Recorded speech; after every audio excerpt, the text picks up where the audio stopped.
Well, Ed, firstly, mate, fair old suit you got on there. While in Saudi, Spenny, do you know what I mean? I just said to you, I'm not sure I'll get away with this in Essex, but then I thought, actually, probably would, to be fair. You actually would get away with a that. little faces number. I've seen a few of those in places. Don't worry about that, mate. Yeah. Look, we're out here in Saudi, December 23rd. Firstly, what a card. Did you ever think they're going to get a card like this together? No. So many promoters, fighters, all the politics aside, it's incredible. When I saw it, you know, the planned list of fights, I mean, firstly, I thought, you got 5 fights too many. You know, but they didn't care. Like, His Excellency is basically a massive boxing fan, and he sees people fighting around the world and goes, I want them on. Like people like Jai Opataya, he watched him fight Jordan Thompson and went, I like him, let's get him on. And when they come on to us for AJ to headline, it was a no-brainer, you know, and a tricky opponent. You know, I heard you in your interview earlier with AJ. Not the ideal pick. He's not someone that we would say, oh yeah, Otto Wallin, but it's a real good fight. And as is many of the fights on the card. Of course, Wilder Parker, I think that's going to be competitive. And I love Dubois against Miller as well. That's really a real 50-50. Yeah, for sure. Yeah. I mean, it's crazy that when you think about this card and you've got the names, the likes of like Dimitri Bivol, like you're saying, Jai Opataya, and these names you're not really hearing too much about because everyone's talking about AJ, Wallin, you know, what's AJ's mental state of mind? You know, can Wallin pull off the upset? Can Parker pull off the upset? What's Deontay Wilder going to be like? It's insane, Eddie, when you think about it and you go, Dimitri Bivol, like one of the best pound-for-pound fighters in the world. Jai Opataya, monster of the cruiserweight division, and no one's really talking about that. They're talking about these heavyweights. Yeah, that's why, like I said, like you've got all these fights that maybe would normally headline their own cards, where they would. You know, when they came on to us about Dimitri Bivol, his fight is the 4th fight down. I mean, he's in the top 10 pound-for-pound list. Yeah. He's beat Canelo Alvarez. You know, but there is obviously a fascination with the heavyweight aspect of this card, and those top 3 fights are really good heavyweight matchups. Is this like a Super League really for the heavyweights out here? You know, like there's talk of Wilder versus Anthony Joshua if they both come through, but they're both potential banana skins to be fair. But if they both come through, we get Wilder Joshua. We got Fury Usyk. February the 17th, could get the winner of Wilder, Joshua, Fury, Usyk. I mean, is that where we're at with it, Eddie, and the Saudis? Are they investing in the heavyweights particularly? I think they want the big fights, and obviously the heavyweight division is the glamour division of the sport. So, look, I think when the money works and the money's right, these fights happen. And what they've been able to do is come in, cut through the rubbish, you know, cut through the politics and just gone, we want to make it happen. Here's the deal, let's do it. And, you know, they've managed to do it with Fury Usyk. Maybe they managed to do it with Joshua against Wilder. I don't think they're limited to the heavyweight division, but obviously it's the glamour division of the sport. I mean, you know, when you think about it, like negotiations to get these big fights over the line, and you would know better than anyone in the world, it can take, you know, you're talking for a year, 2 years, sometimes you never get it over the line because of the politics, different TV stations, etc. I mean, Saudis come in, 3 weeks, crash, do it.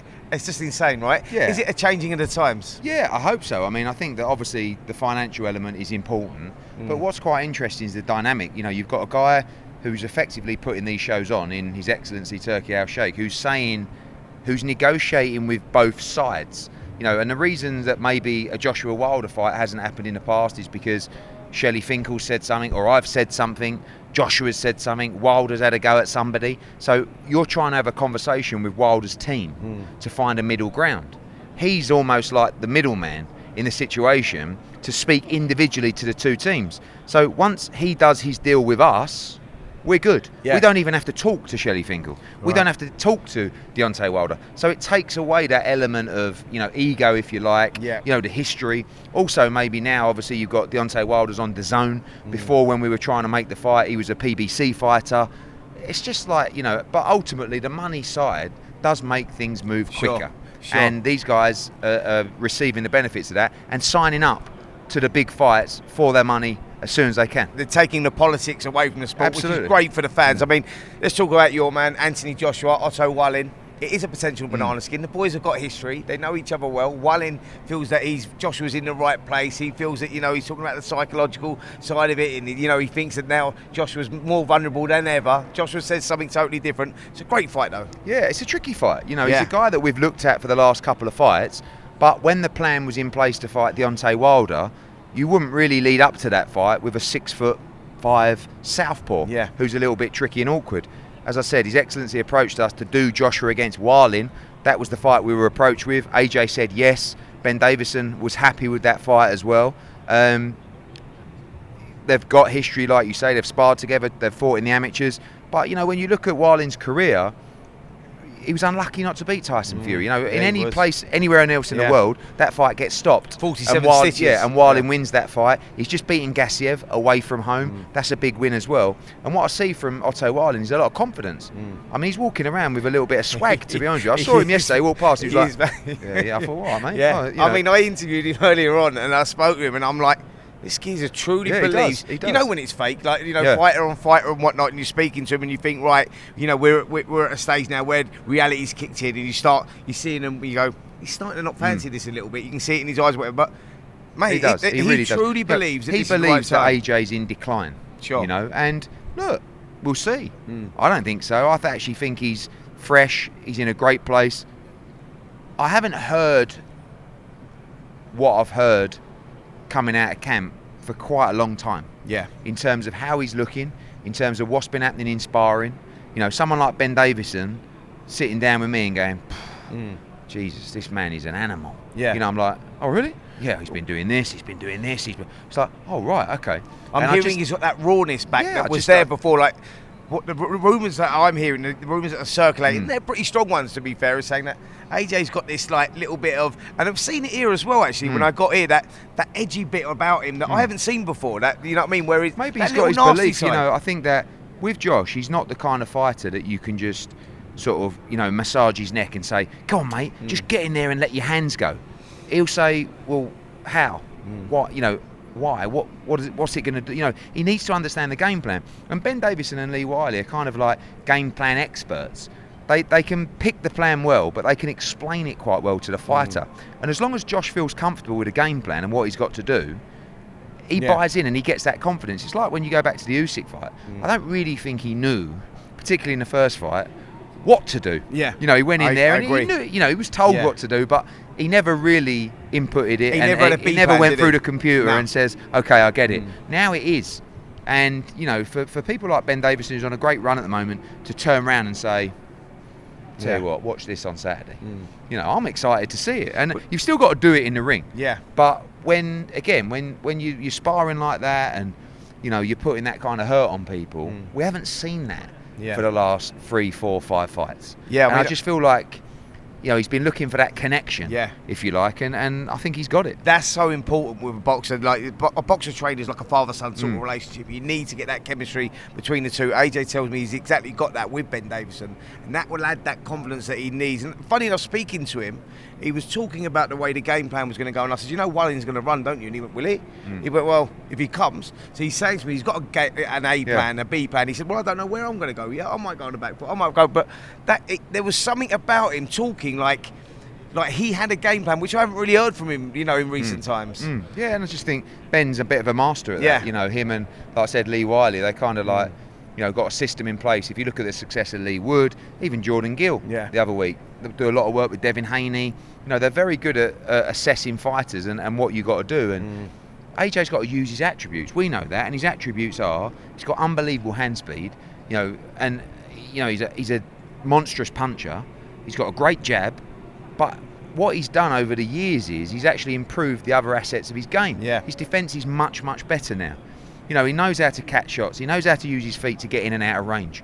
And everyone always says to me, oh yeah, but you know, the old AJ didn't really know what he was doing. He'd get someone hurt and he'd just move his feet into range and just let his hands go without any idea of what was coming back. But the level weren't good enough, really, and especially in the early ages, to worry about what was coming back. When you're raw, Eddie, that's what you fight. When you're raw, you fight with your heart on your sleeve, because you go, it's a little bit of a panic thing. You think, I don't know what to do, so I'm just going to let me hands go. He was probably also thinking, I don't know how long I can go. 12 rounds or whatever, so I've got him hurt, let's get this fight over with.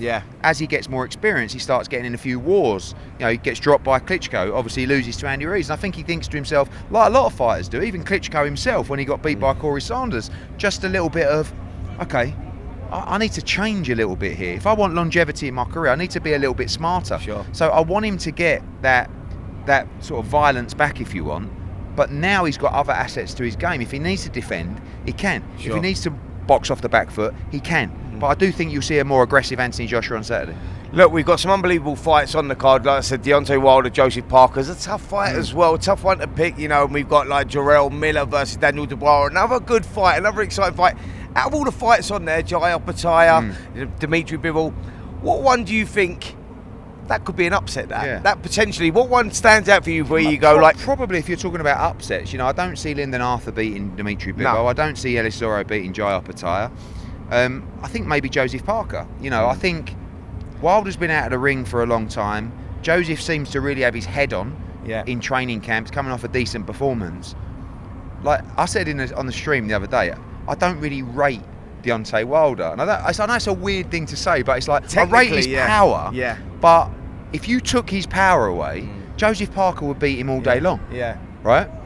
And if Joseph can just use his feet, he can be a bit awkward, Joseph Parker. Sure. If he stands still and holds his feet, he could be a sitting duck. Yeah. But I think if Andy Lee can just get him moving, feinting, like he'll win rounds. Yeah. And if he can get 5 or 6 rounds in, there's pressure on Wilder. He's had half a round in 2 years. Yeah, exactly that. And you watch him on the pads last night, everything is just about power. Yeah. You know, and he looks for it and looks for it and looks for it. And if it doesn't come, it's difficult to win rounds. Yeah, absolutely. But he has the equaliser. I said in the interview, he could lose to any heavyweight in the top 10, Wilder. But he could also beat any heavyweight in the top 10. Yeah. Because he has the power to turn your lights off with one punch. Sure. And he could be, like he did in the Lewis Ortiz second fight, lost every round. And it gets to He's 8th or got 9th that round, one equaliser. punch all over. Yeah. You know. But that's why it's exciting. Look, it is a fantastic card, and an amazing card to be a part of, to be fair. All those cards are on the bill. Eddie, do us a big favour. Look down the lens and tell the talkSPORT listeners and viewers why they should be watching Saturday night. Well, this has been some year, but on Saturday we wrap it off with a special one. December the 23rd here in Riyadh. It's the day of reckoning. And have you ever seen a card with fights like this? You talk about Anthony Joshua fighting Deontay Wilder. They're on the same card. Joshua against the big Swede, Otto Wallin. And don't forget Joseph Parker looking for the upset against Deontay Wilder. But look at the 50-50 fight between Dubois and Miller. Big fight for Britain's Daniel Dubois. Dimitri Bivol, pound for pound against Britain's Lyndon Arthur. Jai Opetaia, another one of our guys, the cruiserweight king against Chisora. Massive fight for him. You got Hrgovic. I mean, you got plenty more as well. I can't even remember. But this is a card that I've never seen before. Make sure you tune in to talkSPORT if you're listening. Don't forget to tune in to DAZN if you're watching for an unbelievable night here in Riyadh. And that's how you do it.